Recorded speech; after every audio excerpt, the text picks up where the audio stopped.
The year is 1914. The world is on the brink. In just a few weeks, a single gunshot will ignite a war unlike any before, a conflict so vast, it would touch every continent and change humanity forever. This is the story of World War I, told in just 10 minutes. The 28th of June, 1914, marked a pivotal moment in history as Archduke Franz Ferdinand, heir to the Austro-Hungarian throne, and his wife, Sophie, were assassinated in Sarajevo. This act, carried out by Gavrilo Princip, a Serbian nationalist, was not an isolated incident but rather the culmination of simmering tensions and a complex web of alliances that had been developing across Europe for decades. The Austro-Hungarian Empire, already grappling with nationalist movements within its diverse territories, viewed the assassination as a direct affront and a clear indication of Serbian aggression. This immediate reaction set in motion a chain of diplomatic maneuvers, ultimatums, and mobilizations that quickly escalated beyond the control of individual nations. The assassination provided the spark, but the underlying causes, imperial rivalries, arms races, and the rigid alliance system, were the tinder that had been meticulously laid, waiting for just such an ignition. Within a month of the Archduke's death, what began as a regional dispute between Austria-Hungary and Serbia spiraled into a full-blown European conflict.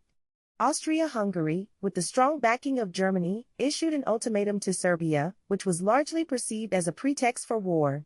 Russia, bound by its alliance with Serbia, began to mobilize its forces, a move that Germany interpreted as an act of aggression against itself. This triggered Germany's own declaration of war on Russia and, subsequently, on France, due to the Franco-Russian alliance. Great Britain, initially hesitant, was drawn into the conflict following Germany's invasion of neutral Belgium, a violation of international treaties. The assassination of one man had, therefore, effectively unraveled the delicate balance of power in Europe, plunging the continent and, eventually, much of the world, into a devastating war that would fundamentally reshape the global landscape. In August 1914, millions of young men marched off to war, many believing they'd be home by Christmas. They weren't. The Great War, as it was then known, witnessed a revolution in military technology, fundamentally altering the nature of combat and leading to a scale of destruction previously unimaginable. The machine gun, a terrifyingly efficient weapon, dominated battlefields, capable of unleashing hundreds of rounds per minute. Its rapid-fire capability rendered traditional infantry charges suicidal, as lines of advancing soldiers were mowed down with horrific ease. This single invention reshaped battlefield tactics, forcing armies to adopt defensive postures and contributing significantly to the protracted stalemate seen throughout the conflict. The introduction of artillery capable of firing high-explosive shells over extended ranges further exacerbated the lethality. These advancements transformed warfare from a clash of individual valor into a brutal, impersonal struggle of attrition, where sheer firepower and overwhelming force became the deciding factors, irrevocably changing the human cost of conflict. Beyond the machine gun, the chemical weapon entered the battlefield, introducing a new dimension of terror and suffering. Poison gas, initially chlorine and later phosgene and mustard gas, was deployed with devastating effect, causing agonizing deaths, blindness, and lifelong respiratory damage to those who survived. Its psychological impact was equally profound, instilling a deep fear and uncertainty among troops. In response to the increasingly static and deadly trench warfare, new offensive technologies emerged, most notably the tank.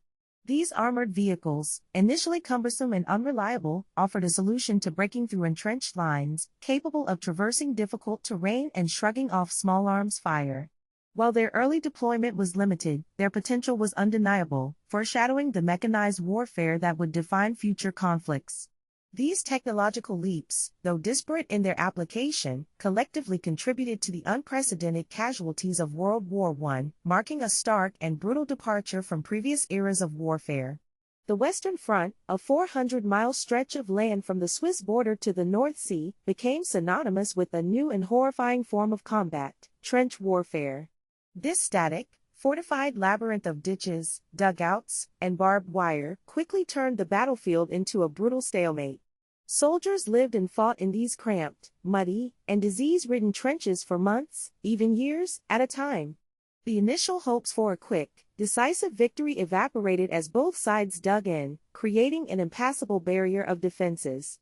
Every inch of ground gained or lost was paid for an unimaginable human cost, epitomized by battles like Verdun and the Somme, where hundreds of thousands of lives were sacrificed for minimal tactical advantage. The constant threat of enemy fire, the pervasive smell of death, and the ever-present psychological toll transformed the lives of those on the front lines, creating a generation deeply scarred by the horrors they endured. Life in the trenches was a relentless struggle against not only the enemy but also the elements. Soldiers faced freezing winters, sweltering summers, and constant rainfall that turned the trenches into quagmires of mud. Disease ran rampant, with trench foot, dysentery, and typhus claiming more lives than enemy bullets in some instances. The psychological trauma was equally profound, as sustained exposure to shelling, sniper fire, and the sight of fallen comrades led to widespread cases of shell shock, a term coined to describe the severe combat-related stress. Attempts to break the stalemate often resulted in over-the-top charges, where waves of soldiers would emerge from their trenches into a hail of machine gun fire, leading to staggering casualties with little to no strategic gain. This brutal reality of trench warfare solidified its place as the defining and most tragic characteristic of the Western Front, ultimately contributing to the immense human suffering that became a hallmark of World War I. But the war wasn't just in Europe. It spanned the globe.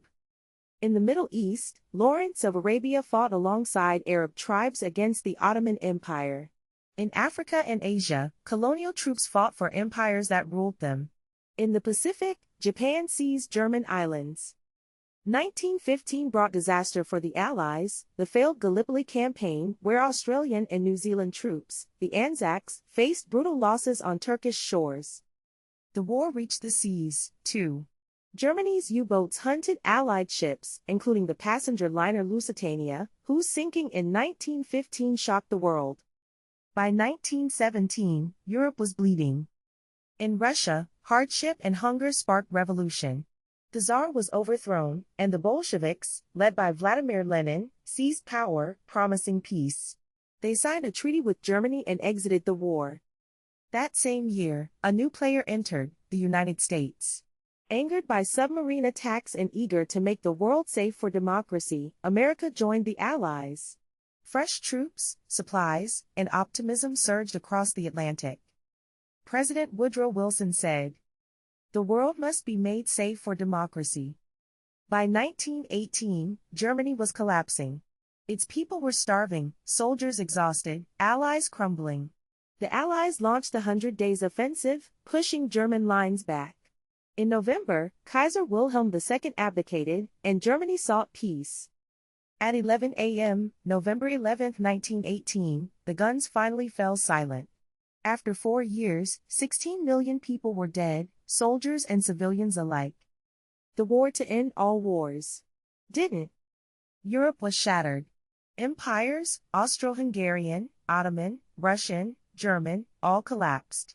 New nations were born: Poland, Czechoslovakia, Yugoslavia. And in 1919, the Treaty of Versailles blamed Germany, imposed crushing reparations, and redrew borders. It was meant to bring peace. Instead, it planted the seeds of resentment that would grow into World War II. Beyond the immediate disintegration of empires, the war fundamentally altered the global balance of power. European dominance, while not entirely eradicated, was significantly diminished. The immense human and economic cost of the conflict crippled the European powers, creating a vacuum that was increasingly filled by the United States.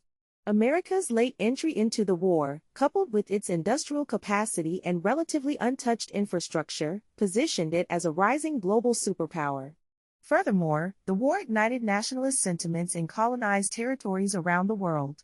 Soldiers from Africa, Asia, and other non-European regions fought and died for their colonial masters, often returning home with a renewed sense of their own identity and a growing demand for self-determination.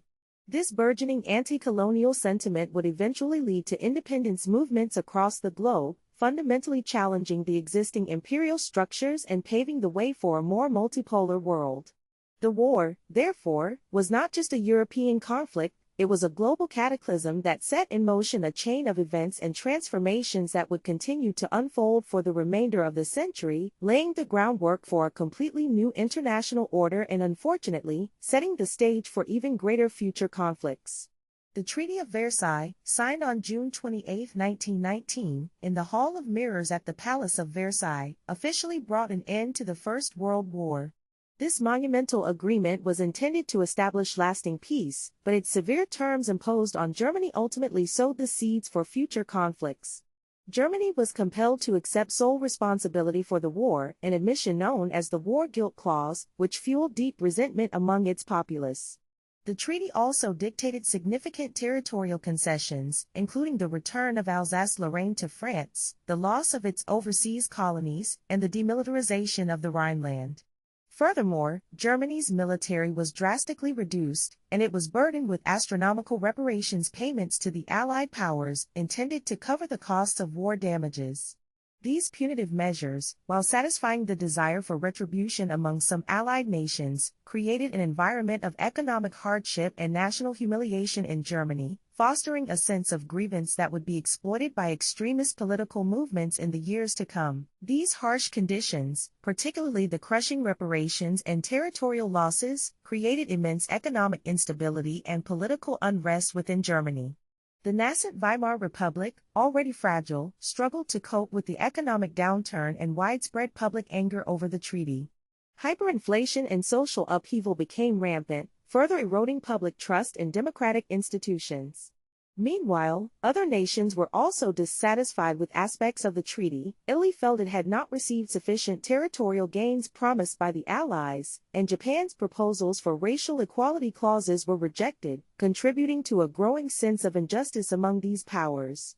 The League of Nations, established by the treaty to promote international cooperation and prevent future wars, ultimately proved ineffective without the full participation of all major global powers and the ability to enforce its decisions.